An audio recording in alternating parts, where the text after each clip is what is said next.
polinizadora. Y cuando me encontré con esta palabra que ella elige para sí misma, me hizo todo el sentido del mundo.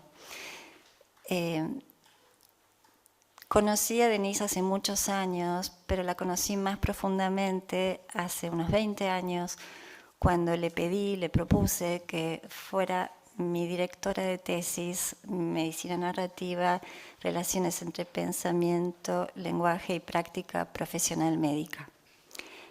Quiero decir que lo que conversamos en esos años, en ese tiempo en que duró su guía, su tutoría sobre mi tesis, conversamos mucho. Y la mayoría de las cosas que conversamos en esos años todavía están vivas en mí. Bueno, como también te gusta decir que sos exploradora de la vida en su complejidad, queremos escucharte.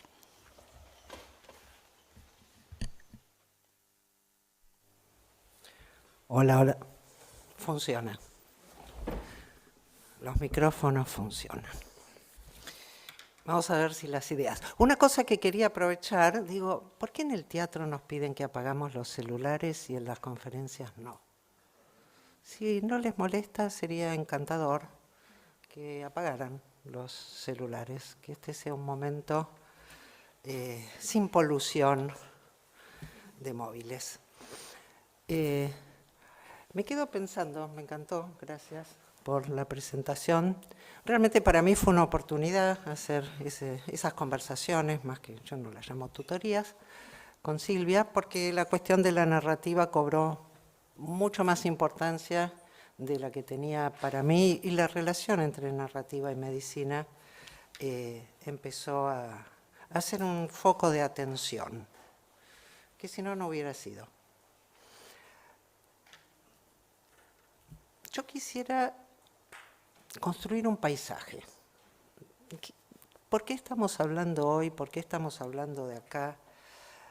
¿En qué contexto de las prácticas médicas estamos pensando hoy el tema de la narración? Porque ha pasado muchas cosas, y muchas cosas de las que han pasado se les han pasado alegremente por alto a muchos de los que les pasaban.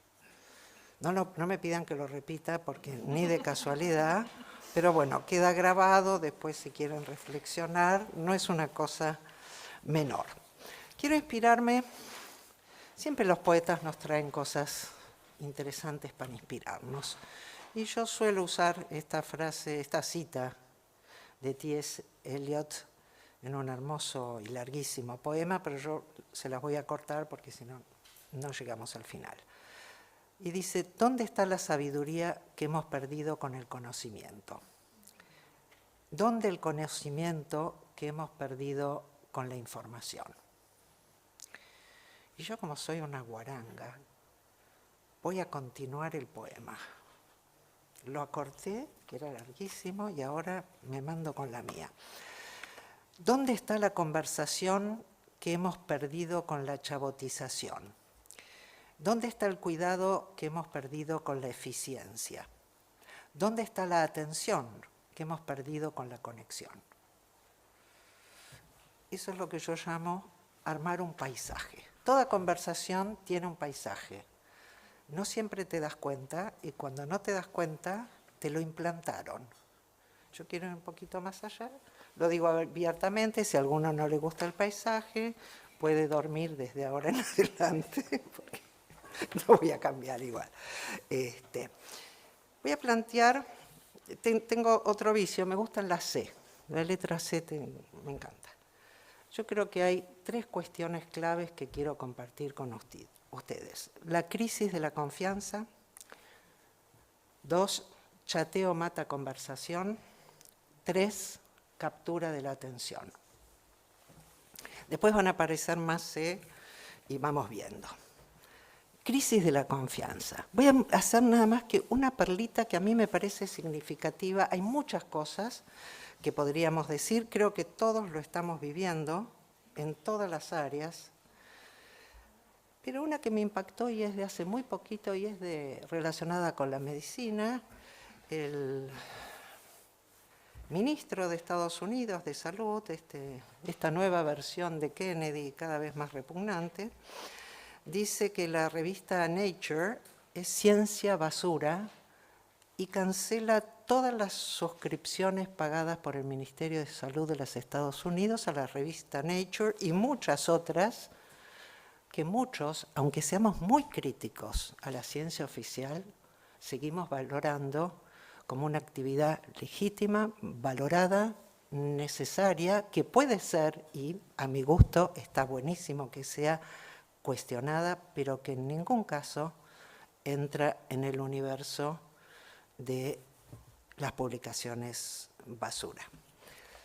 Eso en relación a la crisis de la confianza, que después profundizo. En relación a chateo mata conversación, voy a permitirme citar a alguien de 1752. ¿Por qué? Porque no es solo los robots. Esto es un problema que la humanidad viene teniendo hace mucho. Y este buen señor Samuel Johnson, que tal vez algunos conozcan, decía, hemos hablado bastante, pero no hemos conversado. Había gente que se daba cuenta hace mucho. Imagínense si el pobre tipo viviera hoy en día. Y la última, captura de la atención, que es una de las más importantes. Hoy se habla, muchos hablan de la economía de la atención. Y hablan de la economía de la atención porque consideran que la economía es una cuestión de qué recursos son escasos y cómo nos vamos a matar por ellos. Yo no coincido con esa noción de economía, pero es la usual. Y la economía de la atención, entonces, considera que el recurso más escaso en este momento y más valioso, por lo tanto, no es el oro, sino nuestra atención. Y eso lo vivimos todos los santos días en nuestra experiencia cotidiana, en nuestra agitación, en nuestras dificultades de sueño, en nuestra incapacidad de concentrarnos, en la invasión de todo tipo de cosas, en todo tipo de momentos. Pero hay otra mirada sobre la atención, y es la que proponen autores a los que me sumo, sobre la ecología de la atención. Porque la atención no es un recurso, es un modo de habitar la vida. Y es un modo de habitar la vida, o muchos modos que entran de esa palabra compleja, que hace la diferencia. Entonces, además, en el mundo de la medicina, a veces no lo recordamos, voy a cambiar, en el mundo de la salud, porque creo que nos interesa la salud. Yo, para empezar, soy bioquímica, en algún rinconcito del alma ese personaje está, así que en el mundo de la salud, la atención es clave. Nosotros seguimos hablando de atención en salud, pero cada vez estamos menos presentes. Entonces, este va a ser otro de las cuestiones que quiero pensar. ¿Por qué todo esto en un encuentro sobre narración o relacionado con la narración? Hay algo fantástico, hay algo que yo cuando Silvia me llamó y me puse a preparar este encuentro, me llamó la atención. Primero que cuando le comento a amigos lo que voy a hacer, me dicen, ¿lo qué? ¿Medicina narra qué? ¿Y saben cómo les digo yo de qué se trata? Digo, en algún momento, increíblemente, los médicos empezaron a darse cuenta, y los otros trabajadores de la salud, que sus actividades tenían que ver con hablar con otros. Tardaron un montón.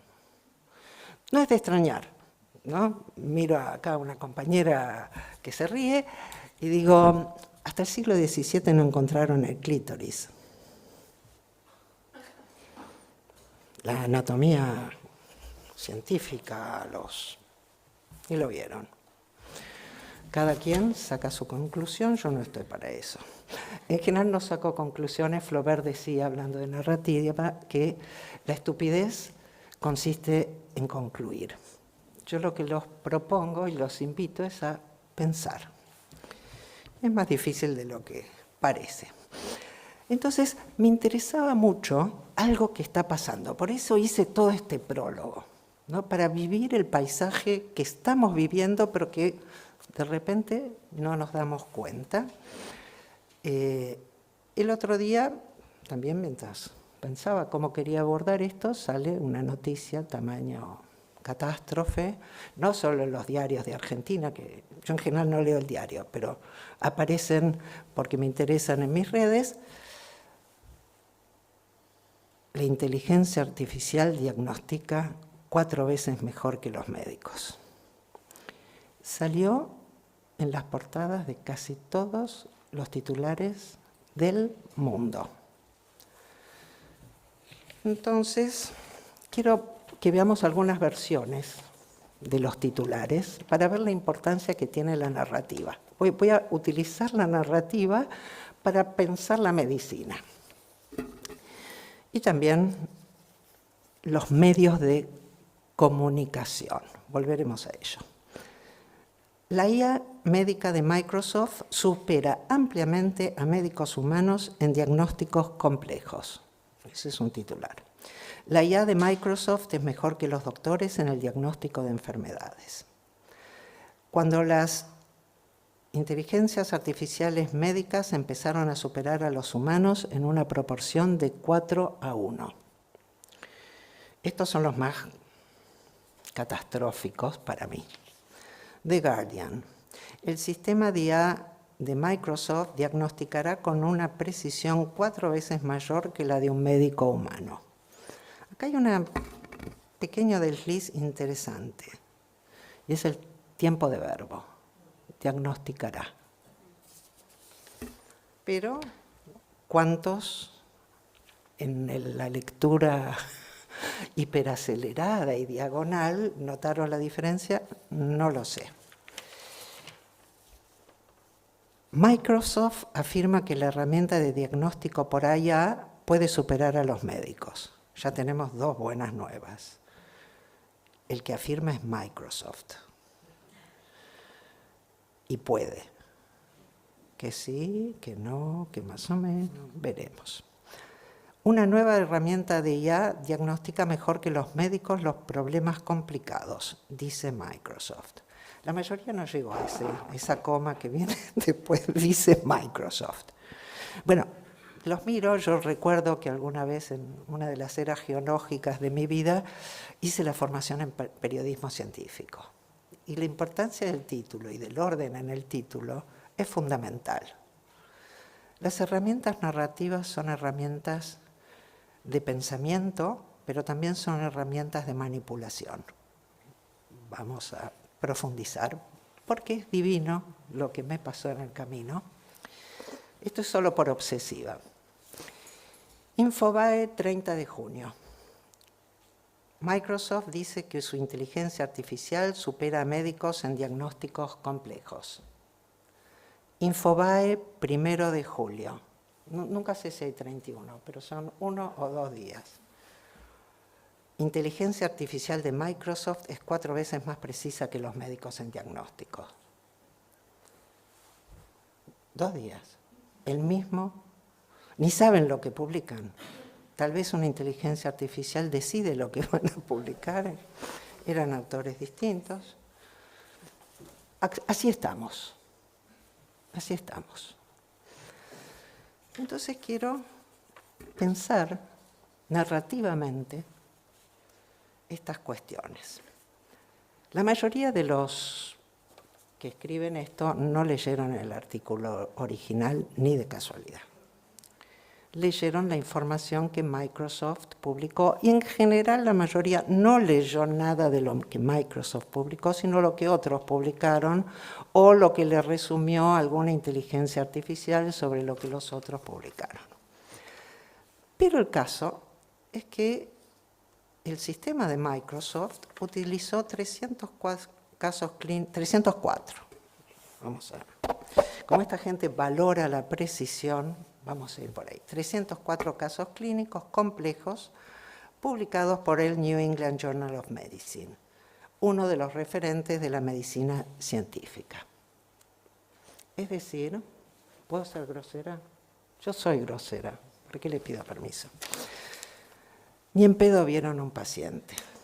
Las inteligencias artificiales no ven a los pacientes, no tocan a los pacientes, no conversan con los pacientes. Son diagnósticos literarios. Entonces estamos en una paradoja muy interesante para mí. Los médicos, que en su mayoría todavía no se dieron cuenta de que su actividad es una actividad donde la narración es parte central de la producción de sentido, tanto singular como colectiva, y de la relación médico-paciente, están en manos ahora de inteligencias artificiales, que son modelos de lenguaje a lo que les atribuyen, en función de sus capacidades lingüísticas, ser 4 veces superiores a ellos mismos en el diagnóstico. La gran mayoría de los que escriben estos pasquines, porque no tengo nombre, ni para decir, no son médicos, ni personal de salud, ni trabajaron en investigación, y probablemente pensar sea un lujo que se dan en algunas horas extrañas de su día, pero no cuando escriben en el diario. Y el asunto es que toda esta investigación se hizo en función de las publicaciones del New England Journal of Medicine. ¿Quién publica allí? Personas. Personas.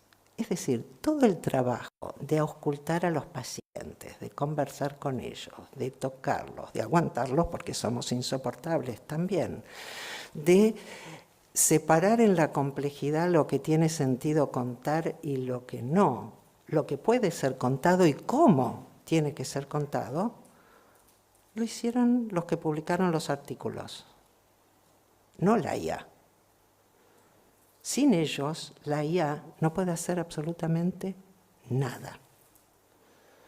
Y por lo tanto, los humanos, que podemos ser superados en muchas cosas y que francamente después también profundizaré, no somos para mí ninguna cima de la evolución o tonterías por el estilo, pero básicamente todo lo que estas inteligencias artificiales hacen está basado en extraer, en muchos casos empobreciendo, lo que nosotros hacemos. Entonces, creo que es el momento, y este es el lugar, que empecemos a darle importancia a lo que siempre tuvo importancia, pero que nos están robando porque nunca nos dimos cuenta. Y es el valor de la narración, y particularmente una forma de narración que quiero destacar en todas las actividades humanas. Muy lejos de estas miradas, encontré en Intramed un artículo que me gustó mucho, de un médico argentino, creo que es Ernesto Gil Deza. Y se pregunta lo siguiente: ¿por qué hemos dejado de examinar a nuestros pacientes? Porque de la narración y la conversación que quiero hablar tiene que ver con el cuerpo vivo en el encuentro, no de una actividad lingüística presuntamente, y subrayo el presuntamente, disociada. Y dice este buen señor: el contacto con el paciente, la proximidad con la persona sufriente, es para mí el instante sublime de la medicina, la razón de ser de practicarla. La falta de tiempo en consultas tiene explicaciones. En primer lugar, va a describir una con la que coincido plenamente, que es el eficientismo. Quienes leemos con un poco de escepticismo, incluso un mucho de maldad, el artículo de Microsoft, tanto el general como el más técnico, lo que vamos a encontrar es que hay un énfasis enorme en las ventajas, en la relación de costos, en la utilización de las inteligencias artificiales. Así que sigue este buen señor y dice: no sé cómo funciona en otras especialidades, yo solo sé oncología un poco, Pero a lo largo de los últimos 50 años, ciertamente, hemos aprendido cómo tratar mejor a los tumores y peor a las personas. Hago silencio porque es fuerte. Muchos pacientes consultan para obtener una segunda opinión, no porque fueron maltratados, sino que porque han sido maltratados. En el primer caso está separado, y en el segundo caso van maltratados juntos. Las habilidades narrativas son habilidades cognitivas, relacionales, afectivas, lingüísticas, deseantes, tienen que ver con el encuentro vivo con el otro. Por eso creo que para mí es central que seamos capaces de distinguir entre dos formas narrativas. Podríamos distinguir montones, pero yo quiero hacer una separación muy importante entre lo que voy a llamar el storytelling publicitario, que es algo que viene desarrollándose a nivel del periodismo, la política, la publicidad, etcétera, cuyas características centrales es construir una narrativa cautivante, unidireccional, exterior, manipuladora, monológica, que lo único que busca es convencer al interlocutor, que no es un interlocutor, es un público. ¿No? Convencer. Siempre que escucho esa palabra, yo la tengo anotadita en negrita, la parte de vencer. Eso es un modo del storytelling que ha tenido un éxito extraordinario en nuestra cultura. Pero hay otro que tiene menos éxito, pero que es mucho más valioso. Y yo lo llamo narración convivencial. La narración convivencial es un entrecambio vital entre distintos seres vivos. Es una conversación. En esta conversación hay diversidad y hay una escucha arriesgada.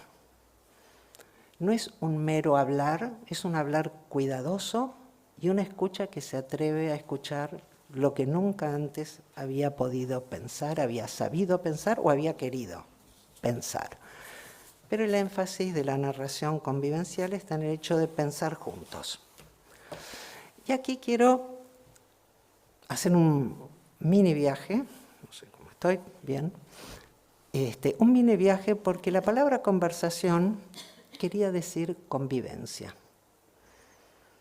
No quería decir hablar uno después del otro más o menos respetando un turno. Quería decir convivir con otros. Y esa convivencia se ha ido limitando a la idea de un intercambio de mensajes. Por eso empecé con la IA. Porque la IA no entiende nada de lo que dice, lo siento en el alma, y no conversa con nadie. Y cada vez nosotros, porque el problema de las tecnologías es que son muy poderosas, por eso vale la pena entenderlas. Y vale la pena entender que nosotros nos adaptamos a la tecnología y no la tecnología a nosotros. Entonces, cada vez más, por ejemplo, nuestro lenguaje se va empobreciendo y se va pareciendo al de ChatGPT. Como muchos por ahí no la usan todo el día o no están en contacto, hay una experiencia que creo que todos tuvimos, los miro y están suficientemente vejetes. ¿Se acuerdan cuando leíamos las revistas de Superman, Susie, etcétera, Batman? Estaban traducidas en México al castellano. Y muchos niños hablábamos en mexicano, ¿no? Hablábamos de neveras y cosas que nunca habíamos visto en nuestra cotidianidad. Es decir, estas adaptaciones no son solo con ChatGPT. Pero ¿cuántas revistas te compraba tu viejo? Pocas. Y no las tenías todo el día encima. Hoy tenés el celular todo el santo día, para todas las cosas, como un mediador fundamental de la experiencia, que a la vez la reduce, la traduce y la canaliza hacia donde las corporaciones propietarias de las distintas aplicaciones buscan. Entonces, una de las cosas interesantes es que toda la construcción de la modernidad está basada en una ficción de disociación. Y toda la ciencia está basada en esa ficción. Hubo tiempo, y esto también es interesante porque la mayoría de los científicos jamás se han ocupado de esto, porque creen que hay una narración objetiva, lo mismo que los periodistas. Y es fantástico, porque el modelo del paper, que es el que construyó la ficción correspondiente a la objetividad, es exactamente eso, una ficción, porque en un paper no hablo yo, se dice, se sabe, se probó. La más ridícula, uno de nosotros, vos sabés perfectamente cuáles son los autores, ¿no? Uno de nosotros demostró, porque siempre demostramos. El paper científico es una figura retórica poderosísima sobre la cual se asienta la creencia en la objetividad. ChatGPT tiene hoy realidades alternativas,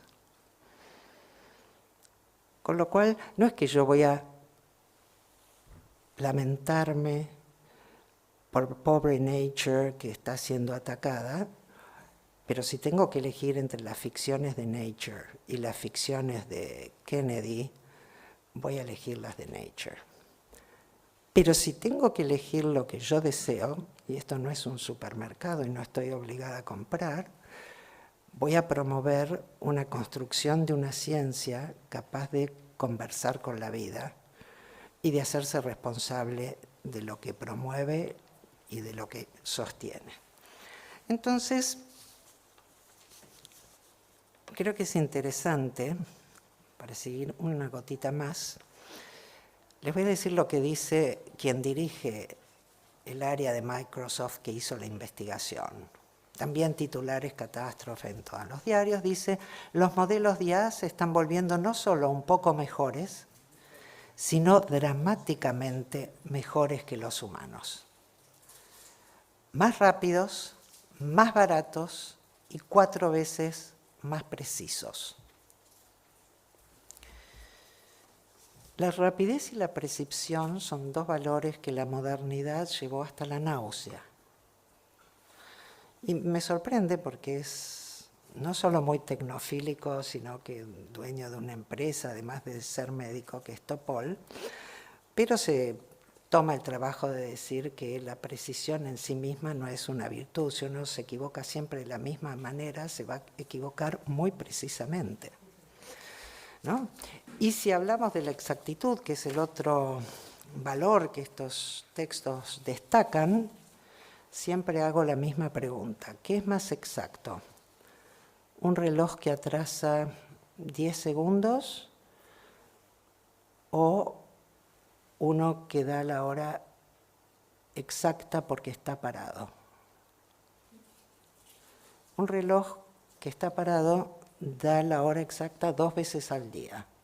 Un reloj que está atrasado 10 segundos no da nunca la presunta hora exacta. Entonces, hablar de narración en medicina es volver a pensar las prácticas de las ciencias, las prácticas de los papers, las prácticas del arte médico. Porque si nadie hubiera visto esos pacientes, ya se están haciendo diagnósticos así, ¿no? Sin ver a ningún paciente, diagnósticos yo los llamo literarios, ¿no? Creo que para la gente de medicina narrativa está bueno, pero queríamos decir otra cosa, no era lo que queríamos promover, hacer diagnósticos literarios, sino darnos cuenta de hasta qué punto la literatura nos construye. Entonces, creo que volver a pensar la narrativa en medicina tiene que ver con pensar la narración como una conversación vital. y no como un discurso disociado, que puede ser en abstracto valorado como más o menos preciso, más o menos correcto, etc. O más o menos barato, que acá interesa mucho a quienes lo hacen. Y en ese sentido mi propuesta tiene que ver con poner el cuidado en el centro. Dentro de los valores que acabo de mencionar, precisión, exactitud, rapidez, menor costo, el cuidado simplemente no existe. No entra dentro del universo, del paisaje mental que estas instituciones están haciendo. Porque estas instituciones, y hace tiempo, porque todo lo que voy a decir lo conocen muy bien, nos han sumergido en una narrativa empresarial, según la cual, no importa de lo que estemos hablando, se trata de toma de decisiones, costo-beneficio, recursos, y yo quiero ponerla en tensión, no en oposición, sino en tensión, con una narrativa convivencial. Y esta narrativa convivencial yo la relaciono, sobre todo en este espacio, con lo que llamo el arte de curar, que tiene que ver con el cuidado, la conversación y la complejidad. Si no notaron, son 4C. De hecho, la palabra curar viene de cura. Y cura quería decir cuidado. Pero no solo quería decir cuidado. Muchas veces, esto es lo divertido para mí del arte narrativo, conocen a los curas, esos que se llaman también sacerdotes. Bueno, estaban al cuidado de las almas, por eso se llaman curas. Porque nuestra cultura disocia. Entonces tenemos al cura para cuidar el alma y a los médicos para curar el cuerpo. Podemos pensar estas narrativas convivenciales como no disociadas. Lo que yo quiero promover es esto que llamo cuidado vital, que es cuidarnos en cuerpo y alma, y cuidarnos colectivamente, porque cuidado también se dice cuidadito. ¿No? Conocemos muy bien, todos los que amamos las artes narrativas, sabemos cómo se desliza el cuidado en el control. Y esto también quiero contarles que, además de las conversaciones con Silvia sobre la narración, que fueron importantísimas, también hay otros amigos aquí con quien hablamos de arte terapia. Para mí fue muy importante esto en mi experiencia de vida. Hubo momentos claves de mi vida donde la diferencia de la narración hizo la diferencia. Tuvimos un accidente en el cual mi hija mayor, Lau, se quebró una vértebra. Cuando llegamos al hospital y le hacen los estudios, el médico le pregunta, tenía 6 años, si sentía electricidad. Laura me mira como diciendo, ¿de qué está hablando este morocho? Traduzco. ¿Te hace cosquillas? Estaría bueno que los profesionales que van a hablar con niños sepan que los niños son niños. Sepan que no saben qué quiere decir si siente o no electricidad. Y sepan que aún no sabiéndolo, bien podrían preguntar. Porque por supuesto Lau no lo miró al médico, me miró a mí. Pero si yo no estaba, no sé cómo seguía. Después de eso llegamos a Buenos Aires. Yo vengo de una familia judía. El hijo doctor es un deseo importantísimo. Y todos queremos ir al mejor doctor del mundo. El mejor. Así que le dije a mi pediatra que por favor me llevara al mejor traumatólogo del mundo. Y no solo me llevó, sino que vino conmigo. El buen señor miró la radiografía de Lau y dijo, esta es una porquería, solo sirve para saber que tiene huesos. Entonces le digo, ¿y qué es lo que hay que hacer? Sacar otra radiografía, por supuesto. Pero el pobre hombre no sabía que yo era yo, que ya había hablado con Silvia, que tenía algunas otras ideas sobre lo que era el arte médico y la conversación, y le digo, ¿para qué? El pediatra ya nervioso, porque había llevado a esta loca a conversar con el mejor traumatólogo de la Argentina, y el tipo muy tranquilo me dice, para tener un buen diagnóstico. Entonces yo le pregunto, ¿para qué? Los nervios ahí no les puedo explicar. ¿Cómo para qué? Sí, ¿para qué quiere tener un buen diagnóstico? ¿Hay otro tratamiento? Se miran. No hay otro tratamiento. ¿El yeso que tiene puesto le hace daño? Se miran. No le hace daño. ¿Para qué quiero un mejor diagnóstico? ¿Cuántos días de yeso le quedan? 3. Y no hay otra cosa que hacer. Usted me está pidiendo que lleve a mi hija en ambulancia a un hospital, que aserren el yeso, lo saquen para sacar una placa, para que usted tenga su precioso diagnóstico que no sirve para nada, y luego la vuelvan a yesar hasta que termine el tratamiento. Nunca le hicimos el precioso diagnóstico, que igual no hubiera servido para absolutamente nada. El médico quedó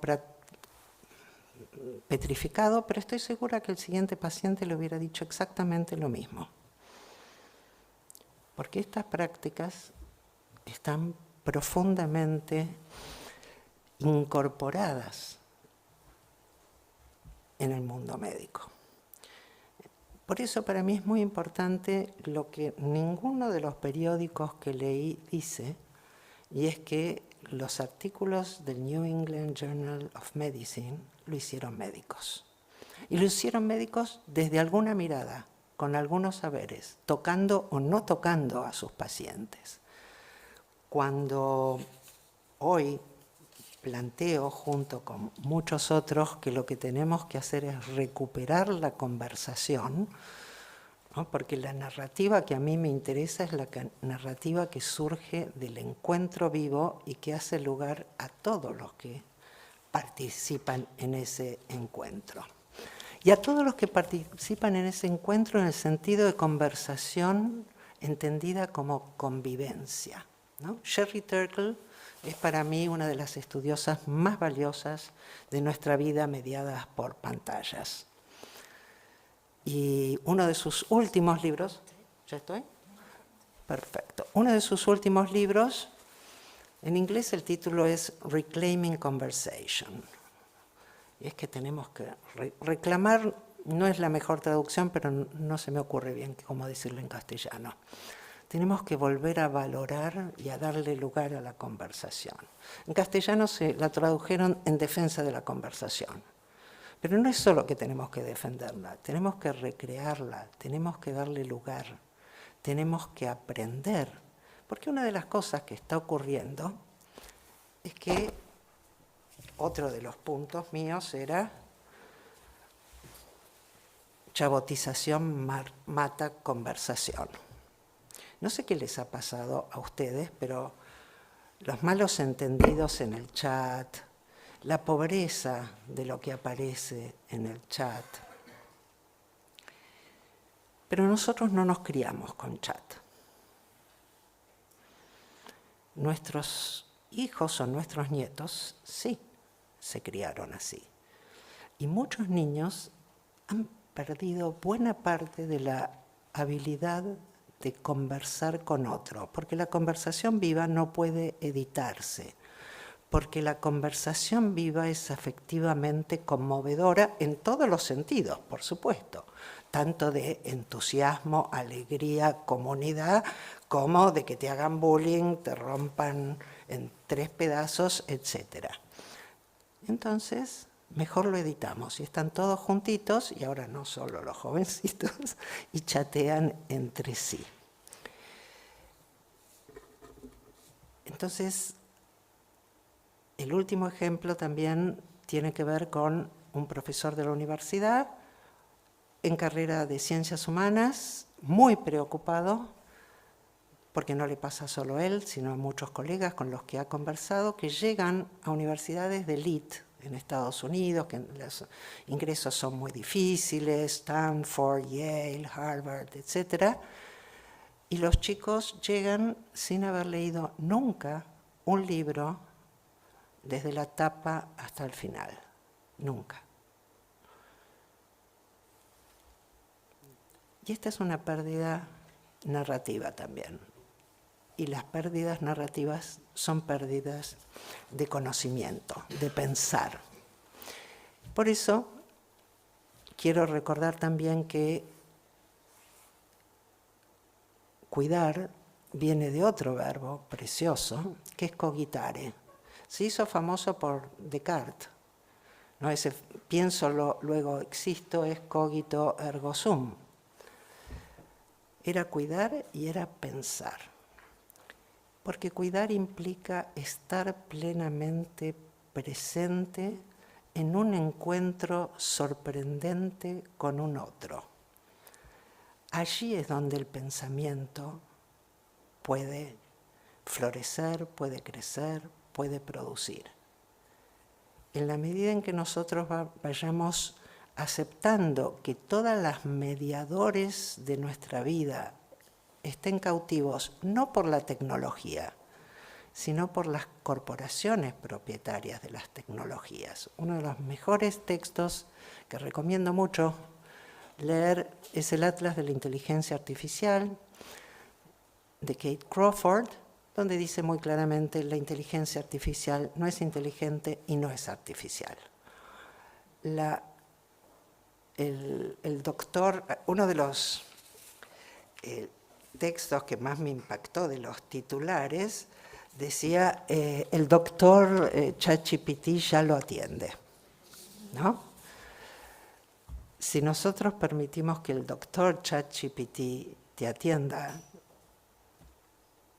eso implica que OpenAI, una corporación, va a definir lo que es la salud para nosotros, lo que es la atención para nosotros y lo que es el cuidado.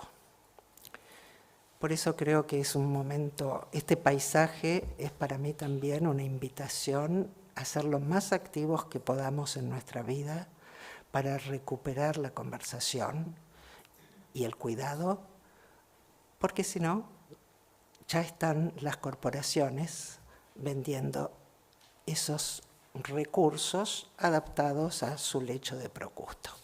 Muchas gracias.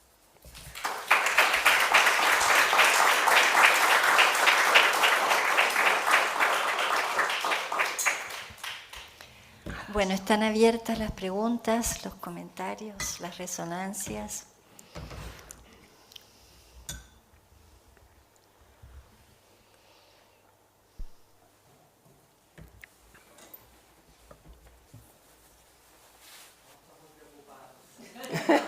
Me parece muy bien. Es motivo.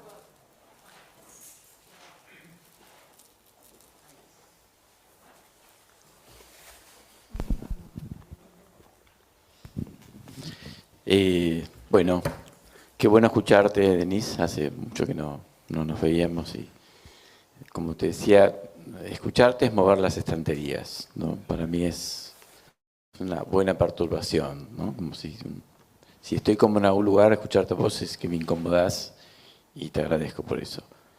Creo que es bueno esto que estás trayendo porque el tema del GPT está haciendo mucho lugar, ¿no?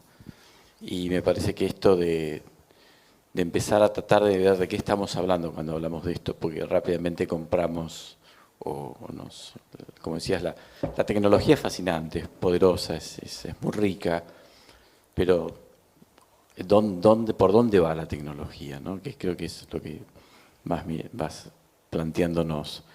Y bueno, y creo que esta nave de los locos, que es medicina narrativa, ¿no?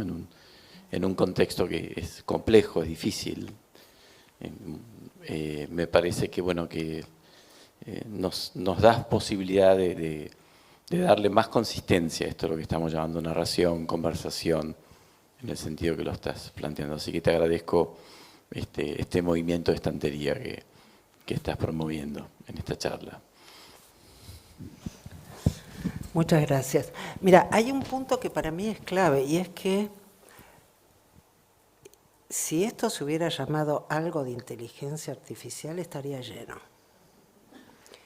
Y la gente acepta sin ningún tipo de dificultades someterse a un modelo de lenguaje para el diagnóstico y no acepta pensar sus propias habilidades narrativas para la práctica del encuentro de salud. Y es fascinante. Digo, sería el momento en que debería florecer y fecundar el mundo la medicina narrativa. Sin embargo, hay mucho interés en que no sea así. Porque la forma de vender los modelos de lenguaje no tienen que ver con pensar. Entonces, comprenderlos, no se trata de criticarlos. Yo puedo usar ChatGPT un montón. De hecho, si alguno así se tira encima y me agarra el celular y logra encontrar la contraseña, va a ver que está ChatGPT, que está DeepSeek, que está Claude. No tengo ningún problema. No es un problema de tecnología sí o no. Es un problema de qué significa, qué es comunicar, qué es conversar, qué es pensar, qué es cuidar, qué es curar. Y ahí, ese es el cambio que para mí tal vez podríamos estar a tiempo de hacer.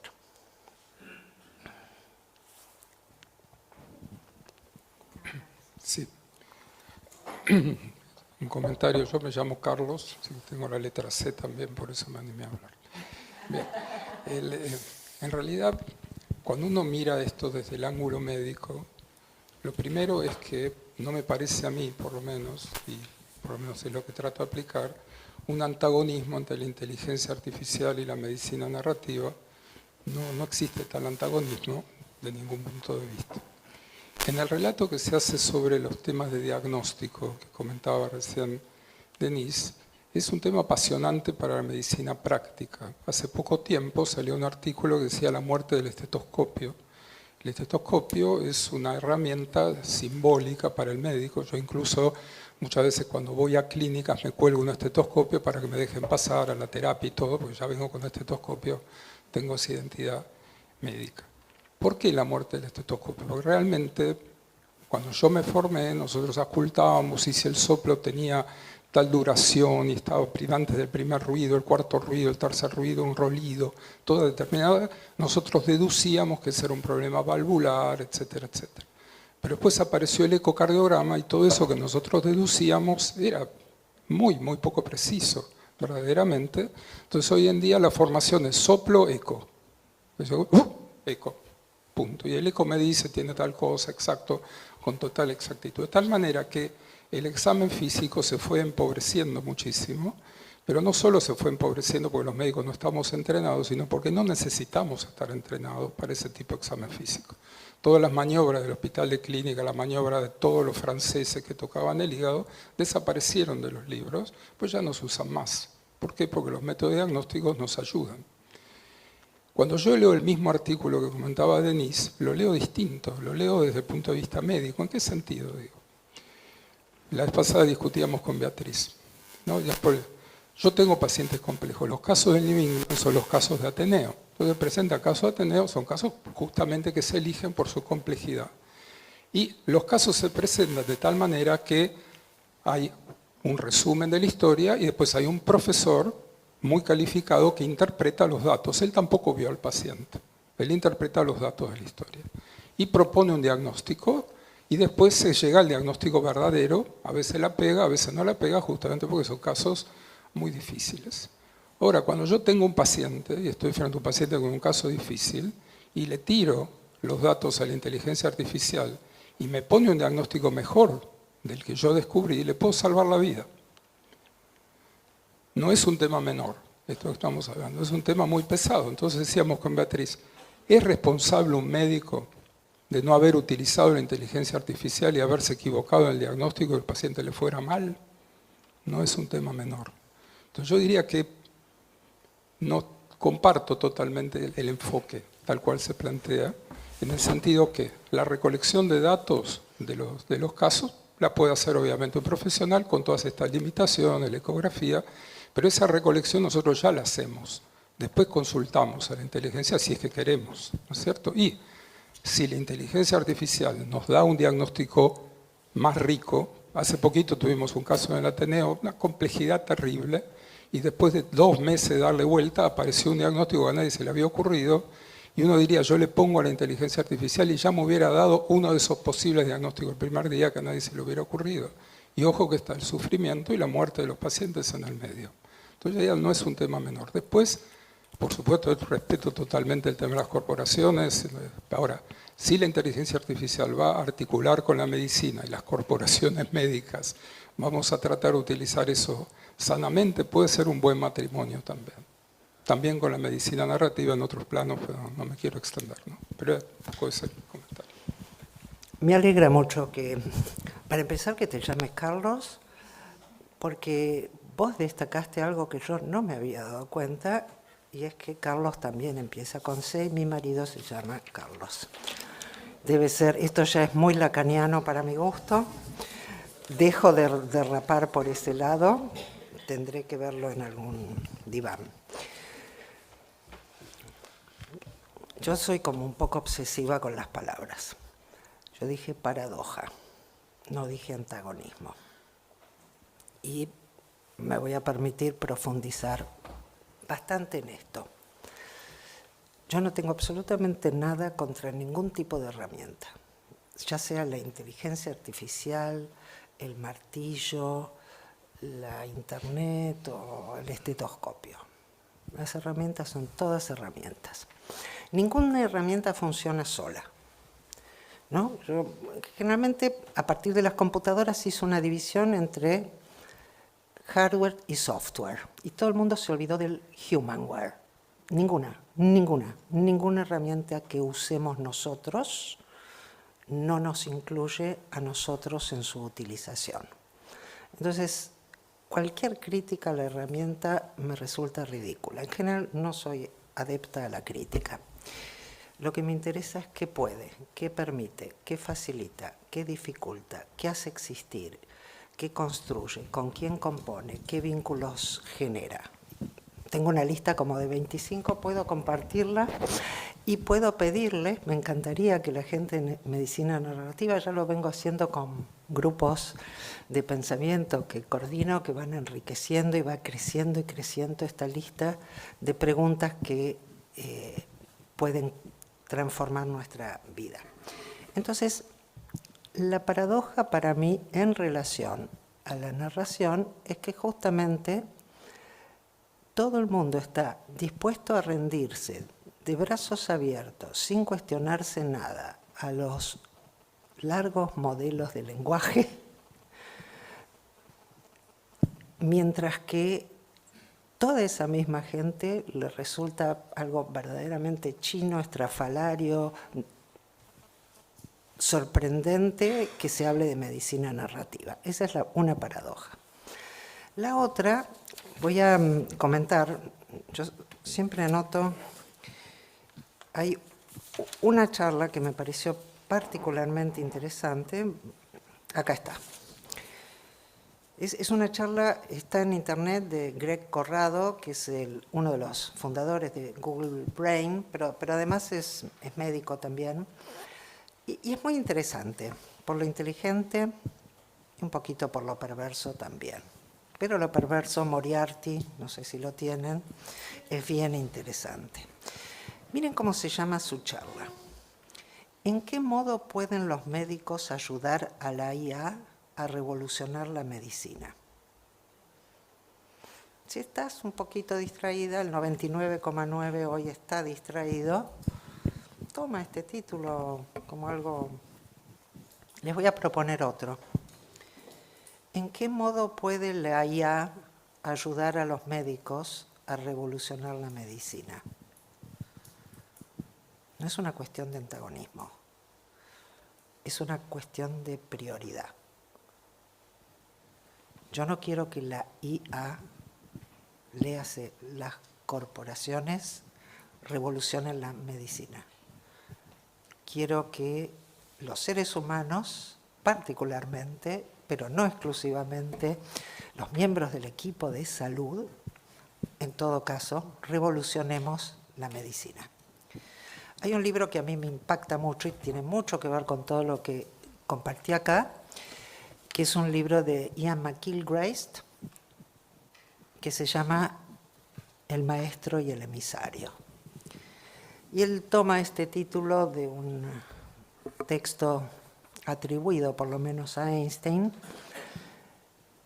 donde Einstein dice que nosotros confundimos muy poderosamente lo que importa de lo que es secundario. ¿Quién es el maestro y quién es el emisario? Y el maestro, si yo hubiera elegido cómo hablar, pero yo no soy McGilchrist, diría que es el pensar creativo. Y el emisario es el razonamiento técnico. En cualquier caso, Einstein decía imaginación. Pero lo que me importa es dar cuenta, primero, de esta idea que porque cuando uno aprende herramientas narrativas, te das cuenta de cómo te van deslizando un tema debajo del otro. Entonces, para empezar, tenemos el temita de la revolución. ¿No? Hay una revolución en medicina y una revolución que va a desbancar, por supuesto, a los que estaban antes, es decir, a los médicos, y los va a suplantar por una inteligencia artificial que tiene 4 veces más precisión diagnóstica. Esta revolución es, dice este autor, un renacimiento. Esto rápidamente te lleva a la idea de que venimos de una edad oscura y ahora tenemos, gracias a estas tecnologías, la oportunidad de renacer. Pero es bastante fino el tipo, y entonces dice, bueno, algunos futuristas más optimistas y tal vez incluso algunos charlatanes oportunistas exageraron las capacidades de la IA en el pasado, por lo cual se vino lo que se suele llamar en la historia de la inteligencia artificial el invierno de la IA.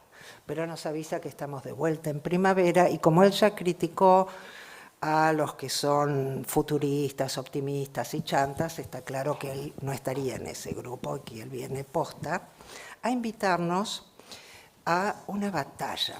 Todo el vocabulario, ¿no? Él habla de tecnologías de batalla, de revoluciones, ¿no? Del armamento. En medicina las metáforas bélicas no son invención de la IA. Francamente, son parte central de las narraciones que espero algún día logremos cambiar. Pero en cualquier caso están recargadas hoy de esta manera y la capacidad de penetración que tienen es inmensa. Entonces, tomando esto, lo mismo que no hubiera cuestionado el estetoscopio, no voy a cuestionar tampoco la inteligencia artificial. Insisto, yo la uso. Pero hay muchas formas de usarla y voy a hacer una diferencia que me importa mucho. Hay un texto súper interesante y además muy cortito, hoy en día eso es muy valioso, que se llama Hipnocracia. Lo escribió un filósofo italiano, pero dijo que lo escribió un filósofo italiano en colaboración con 2 inteligencias artificiales, voy a ser más precisa. Pero dijo que lo había escrito un filósofo de Taiwán, para el cual inventó su página web, etc. Y realmente es un texto que nos invita a darnos cuenta hasta qué punto hoy en día estamos a tal punto mediados de la tecnología que estamos cautivos en ella, ¿no? Y que esa cautividad es un fenómeno del tipo hipnótico. Por lo tanto, a mí no me preocupa si usamos la inteligencia artificial. Lo que me preocupa es que las corporaciones propietarias de la inteligencia artificial nos usen y que nosotros colaboremos con ser usados. Cada vez que yo pongo algo, también soy consciente que estoy alimentando esa inteligencia artificial, ¿no? A veces lo hago muy a propósito para que, ¿no? Vos le preguntás cualquier cosa. ¿Cuál es el médico más importante en el área X? Va a ser varón y del norte. Entonces le decís, ¿por qué no dijiste ninguna mujer? Y de paso lo vas... No hay nadie en el sur que haya pensado nada del asunto. Y vas colaborando porque estas construcciones están profundamente sesgadas. Cuando digo no es inteligente y no es artificial, están sesgadas por todos los prejuicios de los líderes de estas corporaciones que organizan los algoritmos que después nos dicen que se entrenan solos. Ningún algoritmo se entrega solo. Hay que entregarle una cantidad de datos y hay que reforzar o no ese aprendizaje, depende de los modelos. Pero en cualquier caso, siempre estamos participando. Y a mí lo que me interesa en el caso de medicina, y efectivamente creo que puede hacerse una diferencia muy interesante utilizándola como herramienta, pero siempre que esa herramienta no sea una herramienta obligada, que no sea una herramienta que funcione como una caja oscura, que no sabes cómo llega a dónde llega, es decir, que no es transparente, que no es cuestionable y que finalmente puede determinar cómo los sistemas y seguros de salud premian y castigan a los profesionales en sus prácticas. Utilizar siempre, último punto porque así dejo más preguntas. Bueno, entonces sí, lo digo porque este punto me importa. Digo, las tecnologías han acompañado a la humanidad y no solo a la humanidad desde siempre. Todas las mediaciones que tenemos con el mundo son tecnologías. Hay tecnologías de la respiración, tecnologías del correr, todo tipo de tecnologías. Así que jamás se me ocurriría cuestionar a algo por ser una tecnología. A mí lo que me interesa hoy es qué tipo de conversación, qué tipo de convivencia, qué tipo de cuidados permite una determinada tecnología dentro de una institución y una construcción colectiva. Y ahí cambio completamente el eje. Así que te agradezco porque me permitiste poder contar un poco más por dónde venía la mirada. Hola, me llamo Gustavo, pero me puedo cambiar el nombre a Gustavo para caer un poco más simpático. Kuzminski es mi apellido con K, pero lo podemos pasar con C y queda más o menos parecido. No, yo la escuché atentamente, por momentos con cierta irritación por la posición en la que uno queda colocado frente a estas cuestiones, en el buen sentido, ¿no? Pero lo que le pregunto es si no hay algo generacional sobre esta cuestión, sobre esta reflexión que ausenta a los jóvenes. Perfecto.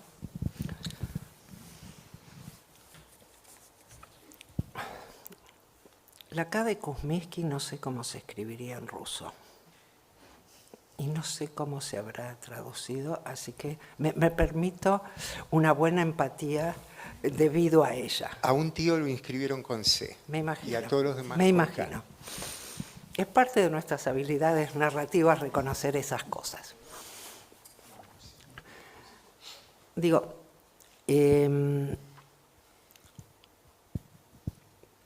podría leerse, y muchos estoy segura que lo leerían, como una cuestión generacional. Pero no siempre esto es algo necesariamente malo, ni bueno. No estoy entre el grupo de personas en este país que han caído bajo el hechizo de lo viejo funciona, aunque lo viejo funcione. A mí lo que me molesta es el hechizo. Y realmente, por características personales, por formación y demás, siempre he sido muy tecnofílica, no puedo evitarlo. Y trabajo con colectivos de gente joven que está tratando de construir inteligencias artificiales sudacas, no patriarcales, no heteronormadas, no llevadas por el fin de lucro corporativo.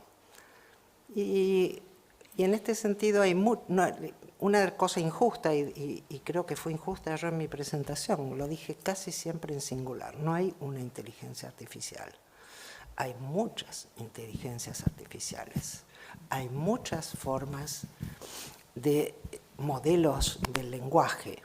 Uno que estuvimos justamente probando, lo construyeron, esta institución se llama Laia, pueden buscarla, son gente súper divina que venimos conversando hace un tiempo, y han construido una inteligencia artificial, una de las que hicieron se llama Calíope, y es bien interesante para mostrar estas diferencias de aproximaciones narrativas.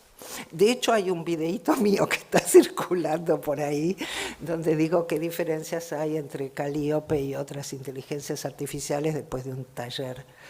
Y el lunes que viene hay un taller, si me hacen acordar, mando a los que quieran, porque el que quiera usar Calíope va a poder hacerlo. Y es bien interesante como experiencia, porque ¿qué diferencia tiene Calíope? Una de las cosas que decía Colamedici, el de Hipnocracia, que creo que quise decir y me olvidé, era que nosotros usamos las inteligencias artificiales como oráculos. Le preguntamos y aceptamos su veredicto. De hecho, tengo alguna conversación más que interesante que también puedo compartirlas porque es una joyita, con ChatGPT, donde él me da sus veredictos.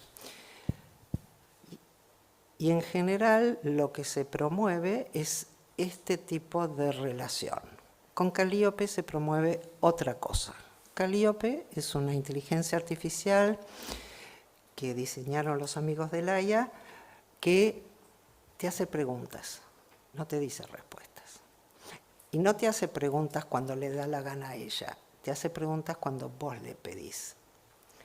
Y esas preguntas, pues, hace distinto tipo de preguntas, vos podés elegir. Yo elegí, estoy escribiendo una obra de teatro, entonces me trabo, me angustio, me pasan todo tipo de cosas, y elegí que me haga preguntas sorprendentes. Y fue muy interesante, porque no fueron muy sorprendentes, pero fueron lo suficientemente interesantes para que no me quede trabada en la escritura. Y entonces lo que me encanta de Calíope es que cuando me quedo con la página en blanco, en vez de boludear, que es lo que hago habitualmente, le pido unas preguntas que me ayudan a pensar por otro lado y sigo trabajando. Entonces, volviendo a tu pregunta, nunca podemos descartar que somos viejos porque somos viejos. Sorry, ya está. Dado esto, mientras seamos curiosos, uno de los autores que no llegué a tiempo de mencionar y que me gusta mucho en estas cosas se llama Michael Resnick. Michael Resnick dirige en el MIT una de las iniciativas más interesantes relacionadas con las inteligencias artificiales, pero más ampliamente la programación, Internet y qué sé yo, que se llama Lifelong Kindergarten, un jardín de infantes que dure toda la vida.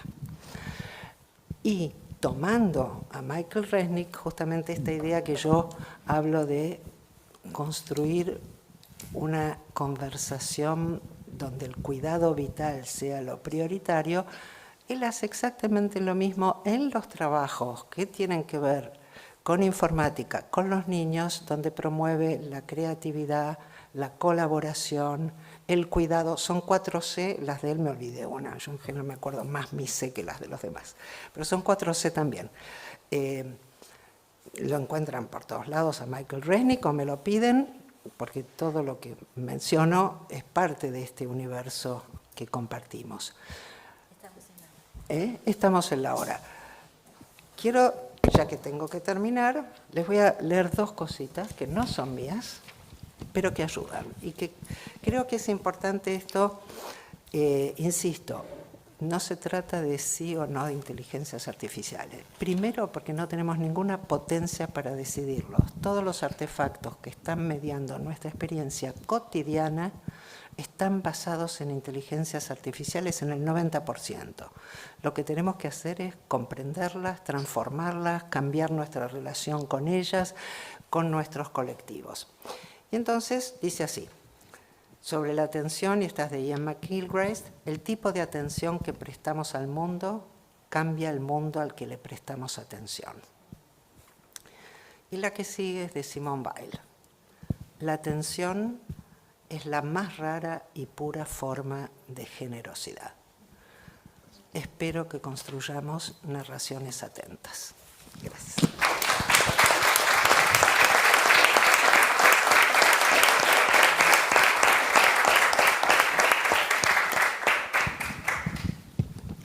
Gracias, gracias Denise, gracias a todos.